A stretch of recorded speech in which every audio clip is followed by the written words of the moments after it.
You are confident, you are powerful people. Stop. Just feel confident in yourself. Ready to join in? Oh, that's it. To push ourselves, yeah? Be confident, that's good. Be confident, yeah.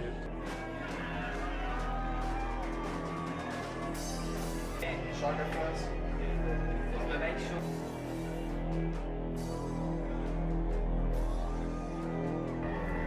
Just really embracing it, yeah, guys. You guys will fucking smash it, yeah? Let's fucking go.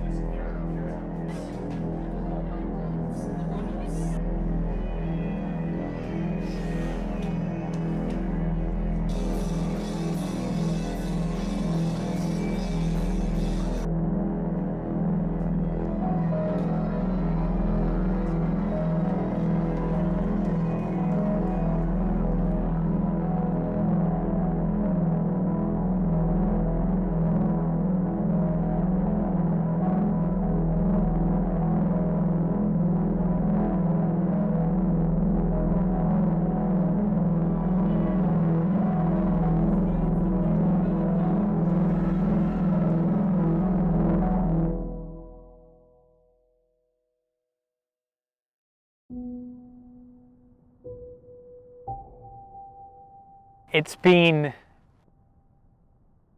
a mad year, and not in a good way. Before lockdown with the band, we were doing like gigs every weekend and like going up to Manny loads, playing loads of shows, and it did feel like we were going somewhere. If I was saying it's been a mad year last year, I'd be referring to the fact that we've done loads of shit and been to crazy places, but I mean mad year in a sense. In a year's time, I'm hoping for a gig now, but like if you asked me that last year, I'd probably be hoping to play like to 1,200 people or whatever. It's been kind of boring, and it's been kind of like your ambitions have been like cut. It's just like we had all this hope and all this kind of like feeling of like momentum building, and suddenly it just came to a halt. We weren't able to do as much as we wanted to. It was a big setback for us. Always got the thing in the back of my mind going, is this really going to happen? Is this, is anyone actually going to care? And there was a long period of time where we kind of thought, okay, well, we'll just kind of wait it out.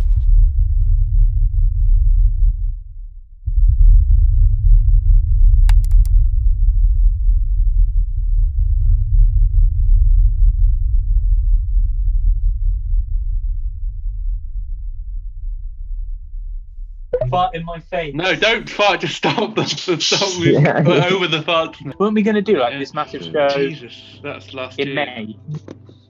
Yeah, Yeah. that was our plan, isn't it? We're gonna do Big old one show. with college, Oh my god. well, as part of our course. Our final project.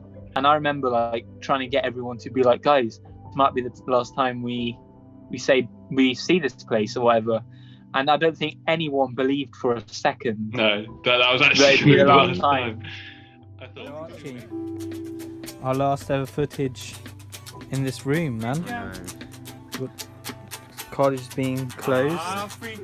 Explain the situation. So we've got Corona on the way. Yeah. And it's just lockdown time now for the UK. So the college is closed. I mean, they're saying we could be quarantined till September. So we might never come back to the college. This might be our last day here. And that's it. And that's where it ends. Come on, Rajan. Rajan has to do the honours. Last time powering down the studio. Forever. That's Goodbye, crazy. studio.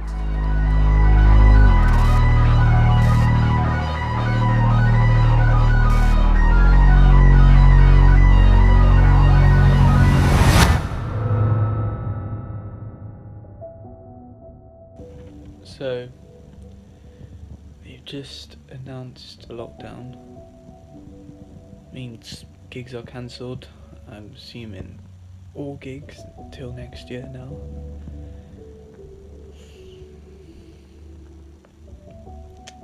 I really hope this vaccine works. I'm I guess I'm quite a big social person. I don't like being by myself that much. So being locked down was actually quite tough for me. I guess I did just struggle with my mental health quite a lot because I always kind of have. And I always have like mad mood swings and stuff. So being locked in the house kind of made my mood swings worse. And then that probably meant I probably wasn't the nicest person to other people as well. Lockdown's like messed me up, man. I'm not gonna lie. I mean, I was ill. I had to isolate back early Feb, mid-Feb or something like that. I mean, it's drastic, man. It does take a toll on us. You know, you just get a lot of time through in a house, not doing anything and thinking a lot, which is the greatest combination. You know, you get nothing else, so you just overthink things all the time. It's great. It's hard to find motivation sometimes, but you know, if you set yourself a goal, which is what I've been trying to do, I've been trying to set myself. For example, I've started writing some music myself as well. But you know, setting myself to those goals, for example, has helped me push through. Not being able to meet the guys as just friends has been weird. I think that's something that we've all missed incredibly, like just being able to just hang out, because we've missed all this time. So when we do see each other, it's this kind of stress of like, we need to get things done that we haven't been doing. I'm no longer living as much in the present. It's always more in the future and how things are gonna, like when are things gonna be better and when are things gonna, as opposed to how am I gonna make the now better. The reason I think we work is because we are best friends, and last time I saw Ethan was for the shooting the video of Hugs, and that was for a few hours and then he left. And then the time before that was probably for a rehearsal, and it was for a few hours and then we left. So it just hasn't been a year of just connecting with people, and I think anyone can relate to that. We had a moment where Archie actually said that he was struggling with the fact that he didn't feel as involved. Before lockdown, I guess we literally hung out every day. Like we'd go to college together every day of the week, and then hit the weekend and we'd play a gig together. Probably on the Saturday, then we'd wake up on the Sunday in the same house and go home. So we pretty much spent almost 7 days a week together. I don't think anyone meant for it to come out this way at all, but it was literally just that Jacques and Freddie were together, talking about it, working on it. And no one wants to stop working to go on their phone and message someone, oh, we've done this. So it was that kind of disconnect from us, I guess. But since lockdown, because we have been separated, we've kind of lost that communication as much. I'd say it's coming back now, but at the start of lockdown, we pretty much barely spoke for a bit. I wouldn't say it ever got to a point where I disliked anyone. I got frustrated at times because it did feel like things were moving and I was just kind of sat there watching it. I did voice what I was saying, and we spoke and chat about it, and it was all sorted. It was literally as simple as having a chat. So we're all good now. It's all sweet. It's just learning to work in a new environment and not being able to see each other and having to work online with people. As horrible as it is, it's just something that kind of learning to do better now. Yeah. Anyone? Anything else? My G. Why is everyone making stuff out of? Yeah, we all hate each other. It's the end of the band, really. Like, just being with someone, it does create this connection. I think it's constantly messaging a group chat, just seeing words on the screen doesn't have, even like Zoom, you can talk to someone on Zoom and it's just not the same as speaking to someone in person. You know, you can't get that level of human interaction, and I think it does cause it had caused like a divide, you know, and it didn't feel great.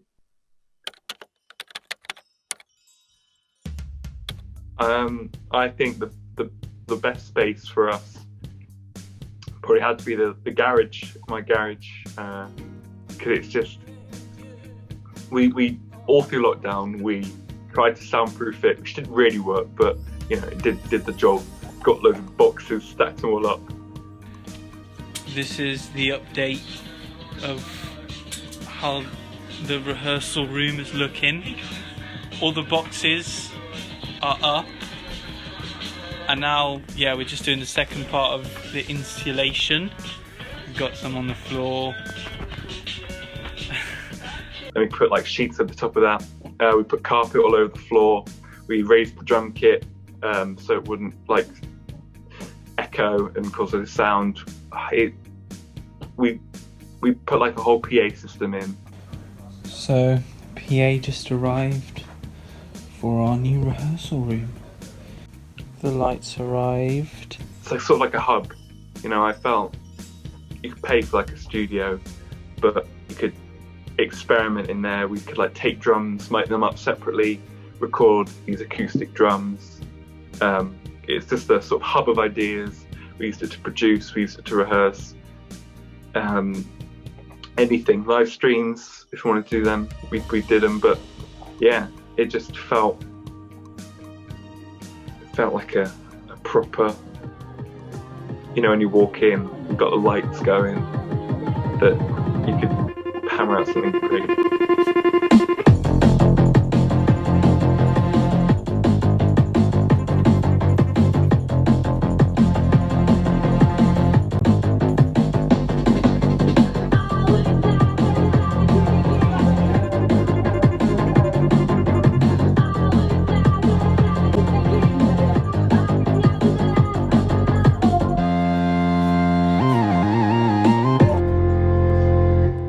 Sound above ground, that was a great moment, because it was like when we played, it's like, oh, they're back.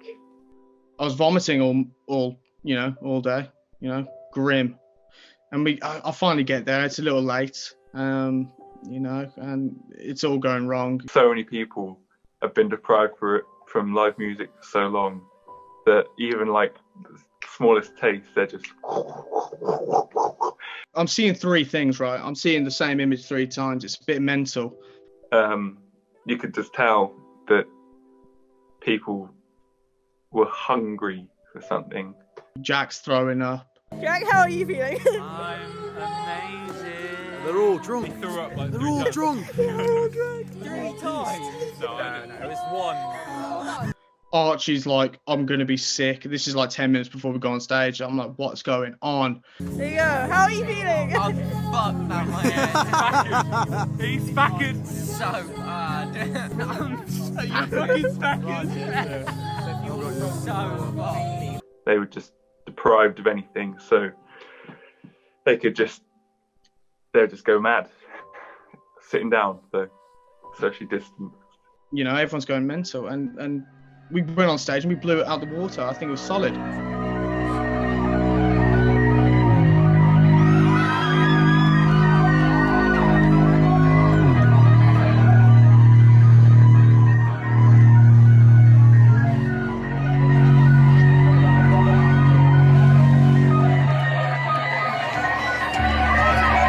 How you all doing?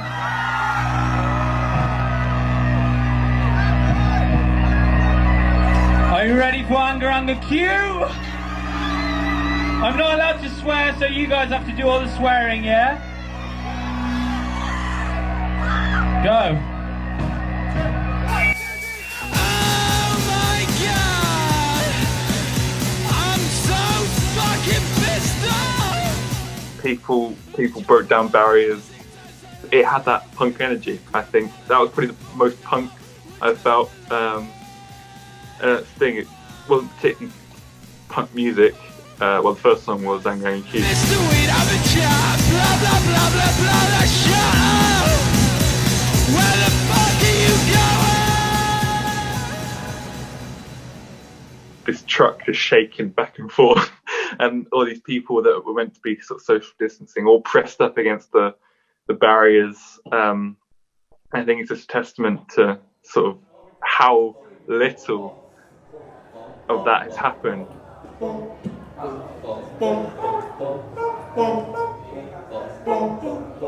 yeah, I'm chilling with the homies. We're singing a cappella, like Cinderella. And I'm cool, take you to the pool, and I say shut up or I smack you in the ghoul. Yeah, I'm rapping. Catch you slacking. I'm gonna kick you in the face and I fart in your face.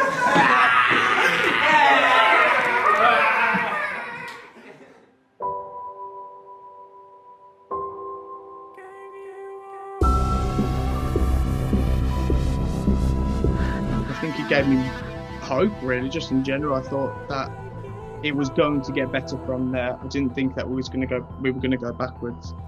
Playing gigs, I'd describe, is kind of like doing drugs in a way. Like you get on the stage and you have this massive high and it just feels amazing, and you step off and have this come down, and that is like this amazing thing. Obviously our music that we release online is solid work, but I feel like the stage presence that we have and the atmosphere that we have at our live shows is a lot stronger than a lot of people realise, really.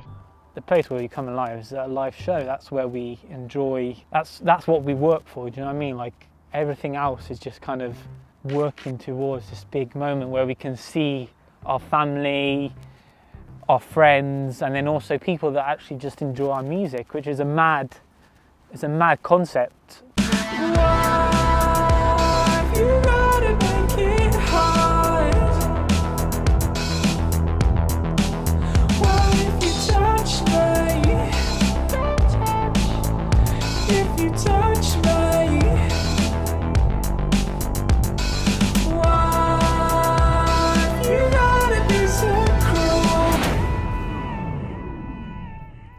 The whole home production of it, I feel, yeah, I definitely think it has given it that raw sound to it.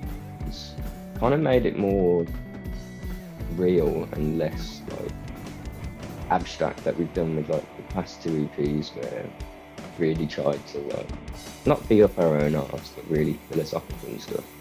I feel like this is the most honest EP we've made, and we're not really hiding behind metaphors or whatever. It's just we're kind of saying what we want.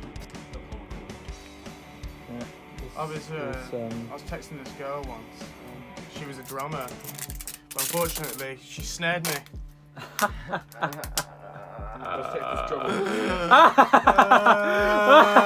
It was a very big discussion that we'd had. Like we kind of contemplated it for a couple months, just deciding if we should release it or wait till after lockdown. Looking back, everything was going right for us, you know, like everything was just getting bigger and bigger, and it was felt like a snowball. And Sexy Suburban Sadness was from a place of, holy shit, we've lost everything.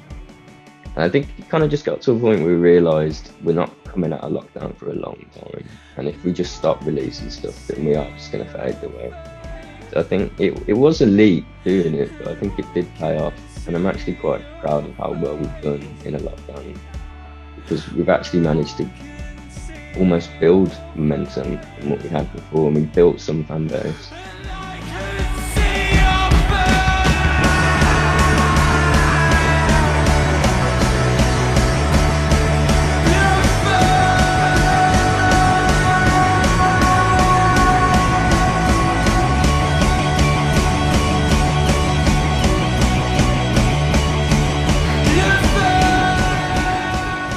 I think it is just the third chapter of the band, and whatever comes next is still, you know, it's just part of our story. And I think Sexy Suburban Sadness is ending, but it's always going to be there for us to look back on, and it's going to be a strong basis of what comes next. I feel like here's to new beginnings.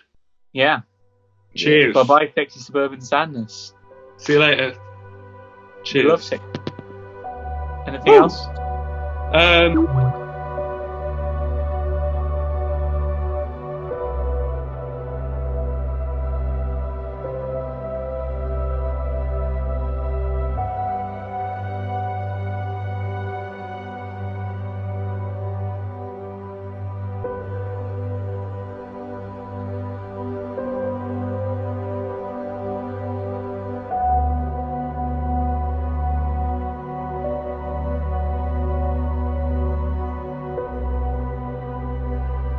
After 6 months of not performing at all, this live stream show is, God, I've been having dreams about it. Nothing has ever felt as important as this. This is, Myriam Adams Live is just a completely different experience. It's a know it's all going to come out on the 9th of March. Basically, live shows are the other side of Myriam Adams. Other side you haven't seen. It's all that's been on our mind for the past few months. And it's going to be fucking fantastic.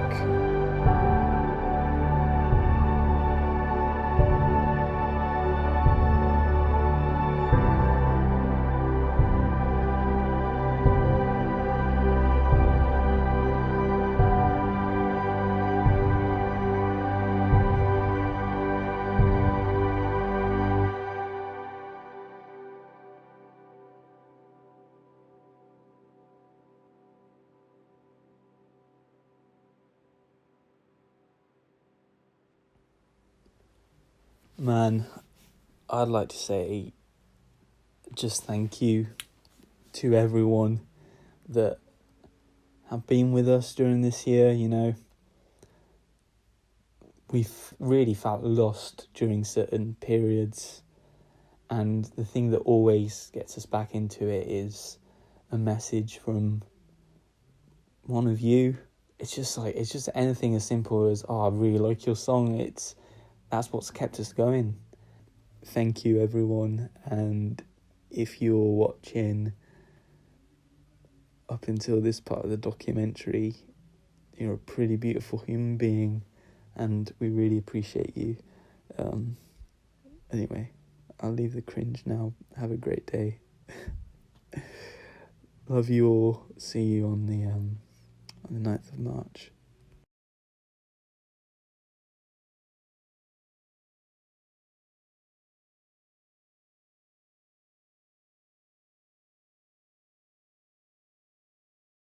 Weird thing.